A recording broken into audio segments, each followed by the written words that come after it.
Par la suite, on vérifie les hypothèses de votre lecture. Commençons par la première hypothèse. Est-ce que Ismène sait que Antigone est sortie la nuit? On va dire Ismène. Qu'est-ce qu'elle sait? Elle sait seulement Antigone n'a pas dormi. N'a pas dormi. Donc, il ignore sa sortie.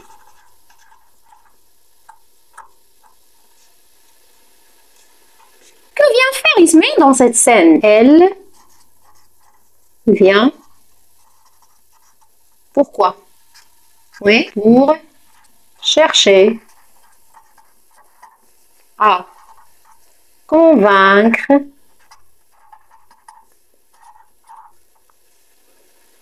sa sœur sur quoi? Sur l'idée de quoi? De l'enterrement. Bien sûr, de Polynice. Vous savez tous le caractère d'Antigone jusqu'à maintenant. À la fin, est-ce que Ismène va réussir à la persuader de renoncer à son idée de l'enterrement? Vous dites oui, non. Ça veut dire pas du tout. Elle va échouer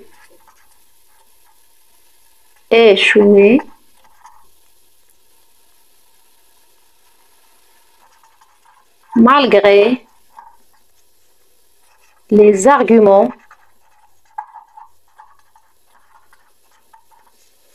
de sa sœur.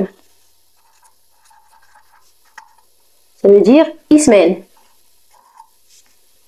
Au niveau du caractère, est-ce qu'elles ont le même? Non, Antigone est entêtée et résolue. Si vous voulez valider les hypothèses, essayez de refaire des lectures individuelles.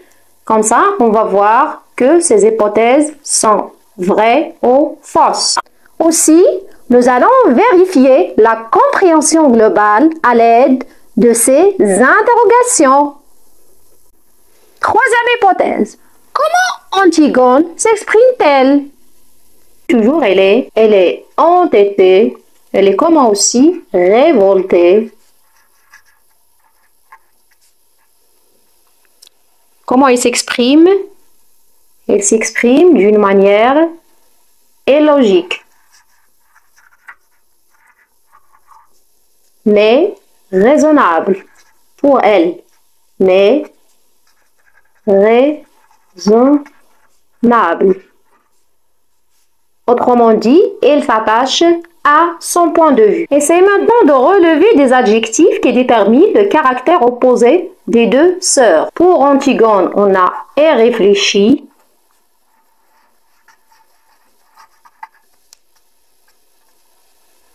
incompréhensive,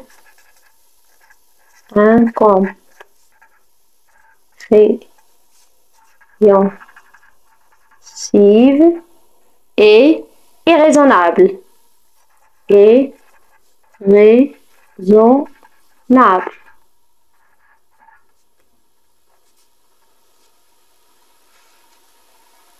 Pour Ismène, c'est le contraire. Réfléchi.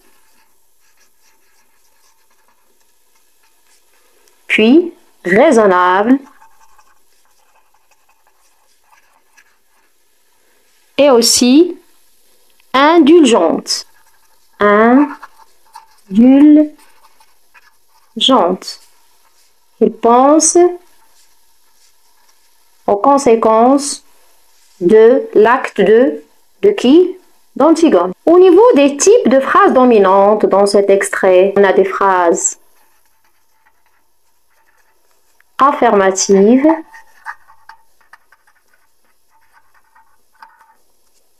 contre les phrases négatives. Je vous donne des exemples. J'ai bien pensé toute la nuit. J'ai bien pensé toute la nuit. Pour négative, nous ne pouvons pas. Je ne veux pas mourir.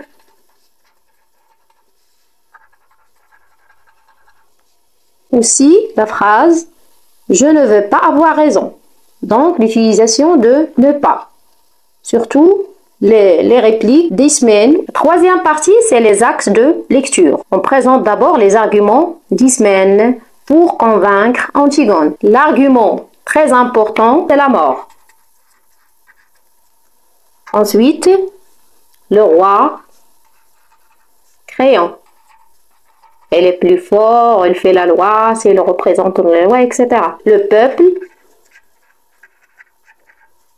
de Thèbes. Et enfin, le bonheur avec qui? Avec Aimon. C'est le fiancé et le fils du roi. Donc, on a 4 arguments pour Ismène. Le deuxième axe, les deux sœurs ont des caractères. Alors, ça signifie c'est opposition, à caractère opposé. La fin, c'est la quatrième partie qui est la synthèse. L'opposition ou bien le contraste entre les deux princesses paraît clair. Ismène se montre comment? Elle est raisonnable, indulgente.